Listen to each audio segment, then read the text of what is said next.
David Muir, ABC's World News Tonight, America's most watched newscast. Now streaming same day with all the breaking news of the day on Disney+. Most watched, most trusted. Now on Disney+ every night. Tonight, hear the breaking news as we come on for the first time. Rob Reiner's son, Nick Reiner, in court, facing first-degree murder charges in the stabbing deaths of his parents, Rob and Michele Reiner. What he says in court. Also, the new surveillance images moments before his arrest, then the video with his hands in the air, and where his parents were found inside the home. Tonight, President Trump addressing the nation, aware of his dismal poll numbers on the economy, making the case that his policies are working. Meantime, the revolt on Capitol Hill today. Some moderate Republicans going behind the speaker's back to force a vote, with 20 million Americans set to see their health insurance premiums skyrocket unless Congress and the White House do something. Also, the breaking development in the manhunt. New video released tonight involving the Brown University deadly shooting. Tonight, police releasing a new image asking for the public's help, identifying someone seen in close proximity to their person of interest. What the images show right here. Outside Boston at this hour, the urgent search for a killer, an MIT professor of nuclear science, a husband and father of three, shot in his home right in the entryway. Tonight, President Trump ordering that blockade of all sanctioned oil tankers to and from Venezuela. And what the New York Times is now reporting involving the Venezuelan Navy.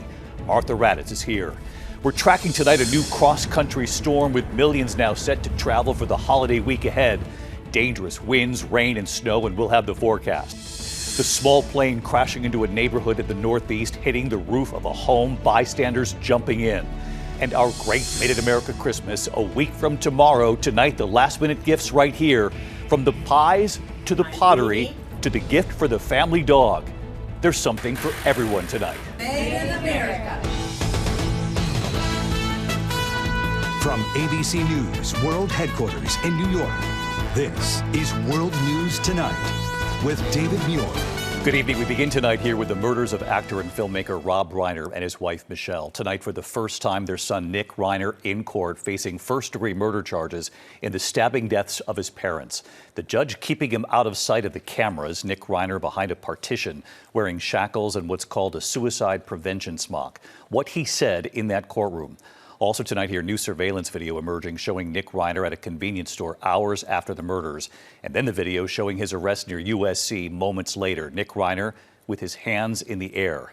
Tonight, authorities have revealed Rob and Michele Reiner were found stabbed to death in their bedroom. Tonight, the scene in court with Nick Reiner as tributes continue to pour in for his parents.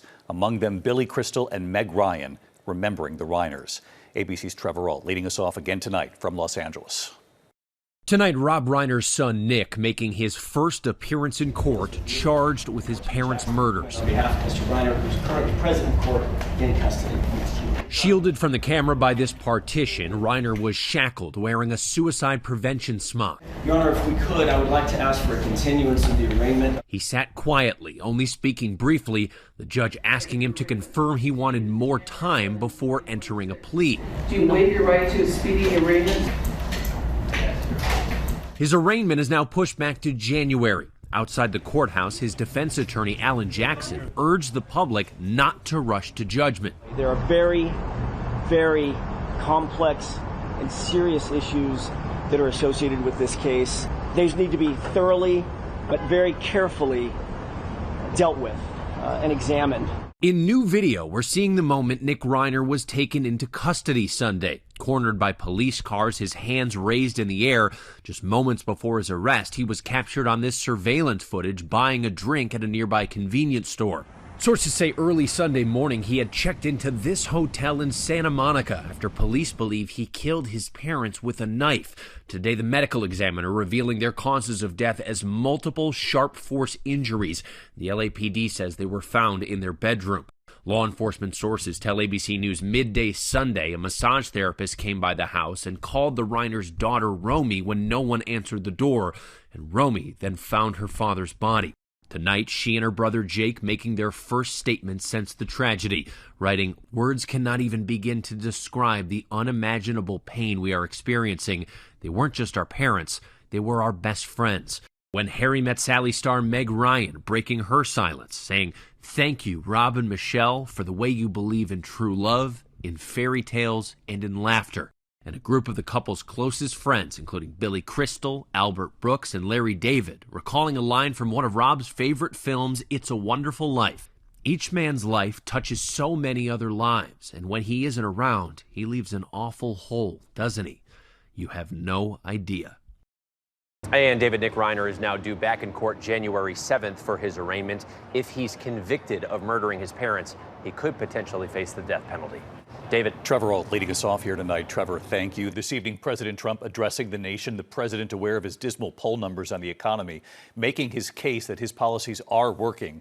His speech comes amid a revolt on Capitol Hill today. 4 moderate Republicans going behind the speaker's back to force a vote, with 20 million Americans set to see their health insurance premiums skyrocket come the new year, unless Congress and the White House do something.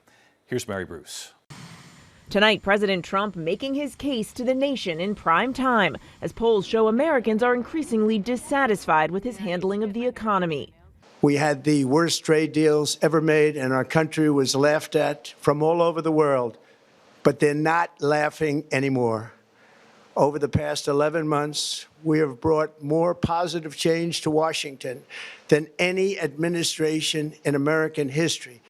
A new Quinnipiac poll out today shows 65% of voters rate the state of the economy as poor or not so good, with 50% saying Trump's policies are making things worse. Tonight, 64% of voters say the cost of living is a very serious problem, 28% saying it's somewhat serious. And tonight, more than 20 million Americans are bracing for their insurance premiums to skyrocket when subsidies under the Affordable Care Act expire in just 2 weeks.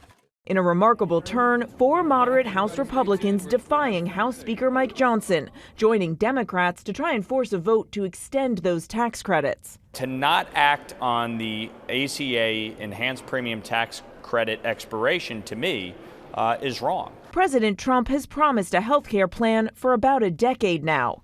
On the debate stage, he said he had concepts of a plan, but he has yet to announce one. Congressional Republicans who can't agree on their own solution now under mounting pressure. I have not lost control of the House. Republicans want Trump to talk more about the cost of living and less about his White House renovations. Overnight, he announced the cost of his new ballroom has doubled from $200 million to $400 million. Soon you'll have a ballroom that's so big I can handle. And tonight, affixed to the walls of the West Wing colonnade, new bronze plaques, several inscribed with insulting descriptions of Trump's predecessors. The White House saying the president wrote many of them himself. And David, amid all those challenges, we saw the president tonight making his pitch that his policies are working and that Americans should stick with him. David. All right, Mary Bruce with late reporting tonight here. Mary, thank you. This evening, the showdown intensifying between the U.S. and Venezuela. President Trump ordering that blockade of all sanctioned oil tankers to and from Venezuela. And what the New York Times is now reporting involving the Venezuelan Navy, potentially in response. Here's Martha Raddatz. Tonight, Venezuela bracing for a possible repeat of the dramatic seizure of an oil tanker just 1 week ago. And now, a new threat from President Trump in his high-stakes showdown with Venezuela's President Nicolas Maduro. Trump ordering what he calls a total and complete blockade of all sanctioned oil tankers going into and out of Venezuela. At least 15 sanctioned tankers full of oil are floating off Venezuela and could be targeted if they enter international waters, experts say. A move that would choke Venezuela's oil exports, the lifeblood of Maduro's regime, which President Trump is calling a foreign terrorist organization. Late today, the president pressed if the blockade is about regime change. Just a blockade. Not going to let anybody going through that shouldn't be going through. David, according to the New York Times, Venezuela's Navy has now been ordered to escort oil tankers leaving its port, which could increase the likelihood of a confrontation. David? All right, Martha Raddatz here tonight. Martha, thanks. There are also breaking developments tonight in the manhunt involving the deadly shooting at Brown University. Late today, police releasing new images asking for the public's help, identifying someone who they say was seen in close proximity to their person of interest. ABC's Matt Rivers with these new images from Providence tonight. Tonight, authorities with a new public plea. They're looking for this person who was, quote, in proximity of the person of interest in the Brown University shooting. We truly believe, based on the video footage that we have been watching for a few days, they may have relevant information to the investigation. 5 days into the manhunt, authorities are hoping that this person may be found to help the investigation. Authorities still asking the public to study these videos of that person of interest walking through the neighborhood, examining the way he moves, carries his weight, and his posture. He will be caught, and it's just a matter of time before we catch him. Today, investigators releasing this map showing the streets marked in green, where they say the man described as 5'8" with a stocky build was seen in the hours before the shooting, adding the red lines placing him in the area immediately after the crime. And tonight, there are mounting questions about the seeming lack of surveillance footage from inside that Brown University building where the shooting took place. The university pushing back. There are cameras in this building. We have turned over all evidence that we are holding at Brown to law enforcement and are cooperating fully with them. David, the university say they have roughly 1,200 security cameras spread out campus-wide, but not every classroom is covered. And again tonight, David, authorities hoping the public can help them identify this person who they say was in close proximity to the person of interest in this case. David, the public's help key in solving this. Yeah, they do need a break in this case. Matt Rivers with us. Thank you, Matt. There is a gruesome mystery unfolding outside Boston at this hour. An MIT professor of nuclear science, a husband and father of 3, shot in his home. And now we have learned tonight he was shot right in the entryway. He later died at the hospital. And here's our chief investigative correspondent, Aaron Katersky. Tonight, a chilling mystery has a quiet, upscale community near Boston on edge. 2 days after the fatal shooting of esteemed nuclear scientist and MIT professor Nuno Loureiro, law enforcement sources tell ABC News investigators do not know the motive and have no obvious suspects. It's very scary, though, and we're living in such terrible times right now. Police began a homicide investigation after Loureiro was found with multiple gunshot wounds Monday night in the entryway of this 3-story building in Brookline, where violent crime is rare. Street reported gunshots. Father was shot multiple times. Neighbors said they heard the gunfire. I heard 3 loud bangs. I thought at first it was somebody in our apartment kicking in the door or something. So I called the neighbors and they said no, they thought it was gunshots. Loureiro, a husband and father of 3, died at the hospital the next morning. Overnight, dozens of mourners holding a candlelight vigil outside the family's home. This professor was shot, David, just days after the tragedy at Brown University. At this point, authorities have ruled out a connection, but they are aware the community is shaken, and this professor was a noted nuclear scientist. So they're trying to move quickly, and they've assembled a large team of investigators for the case. David? All right, Aaron Katersky with us here tonight. Aaron, thank you. Tonight we're tracking a cross-country storm threat from Washington State to the Midwest and then right into the Northeast. Damaging winds, snow and rain over the next 2 days.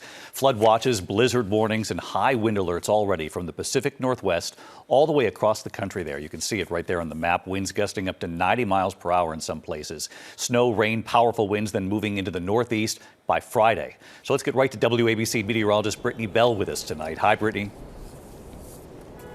Hi, David. And speaking of travel, when it comes to the morning commute across the Northeast, it will be quite messy due to the same system. So let's get right to the latest. The alert stretching from Seattle all the way to Kansas City. Even a high wind warning for winds gusting up to 70 to 90 miles per hour. Next, taking aim at the Midwest, bringing rain to Chicago and snow Thursday afternoon. And then right during the morning rush across the Northeast along the I-95 corridor on Friday morning with the chance for ponding and localized heavy rainfall and flooding. Looking at the winds gusting up to 55 miles per hour, and for Christmas, likely above normal temperatures for most of the country. David? Brittany Bell and the team at WABC, thank you, as always.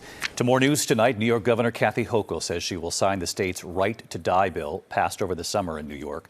Governor Hochul, who is Catholic, says supporting the bill is a difficult decision because of her faith.